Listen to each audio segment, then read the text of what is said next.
America ਦੀ New York ਦੀ ਜਿਹੜੀ ਅਦਾਲਤ ਆ, ਉਹਦੇ ਵਿੱਚ ਭਾਰਤੀ ਏਜੰਟ ਵਿਕਾਸ ਜਾਧਵ, ਜਿਹਦਾ ਨਾਂ ਅਮਾਨਤ ਵੀ ਹੈਗਾ, ਦੱਸਿਆ ਗਿਆ, ਉਹਦੇ ਸੰਬੰਧ ਦੇ ਵਿੱਚ ਜੋ ਗਵਰਨਮੈਂਟ ਵੱਲੋਂ ਡਾਕੂਮੈਂਟਸ ਸਬਮਿਟ ਕੀਤੇ ਗਏ ਆ, ਉਹਦੇ ਵਿੱਚ ਕਿਸ ਤਰ੍ਹਾਂ ਉਹਦੇ ਨਿਖਿਲ ਗੁਪਤਾ ਦੇ ਨਾਲ ਸੰਬੰਧ ਸੀ, ਕਿਸ ਤਰ੍ਹਾਂ ਉਸਨੇ ਗੁਰਪ੍ਰਤਵੰਤ ਸਿੰਘ ਪੰਨੂ ਹੁਣਾਂ ਨੂੰ ਮਰਾਉਣ ਦੀ ਜਿਹੜੀ ਕੋਸ਼ਿਸ਼ ਕੀਤੀ ਹੈਗੀ ਆ, ਇਹ ਸਾਰੇ ਕੁਝ ਪੇਸ਼ ਕੀਤੇ ਗਏ ਹੈਗੇ ਆ।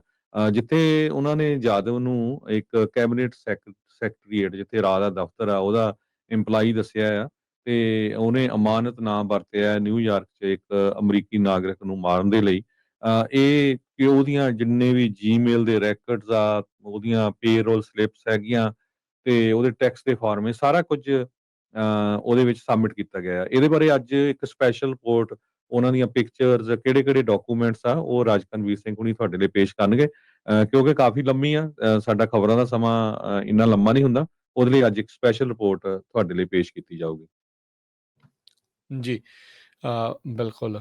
ਸੋ ਬਿਲਕੁਲ ਇਹ ਆਪਾਂ ਨੂੰ ਪਤਾ ਹੀ ਆ ਵੀ ਕੀ ਕੁਛ ਜਿਹੜਾ ਹਰਜੋਤ ਸਿੰਘ ਜੀ ਉੱਥੇ ਜਿਹੜਾ ਉਹ ਚੱਲ ਰਿਹਾ ਸੀਗਾ।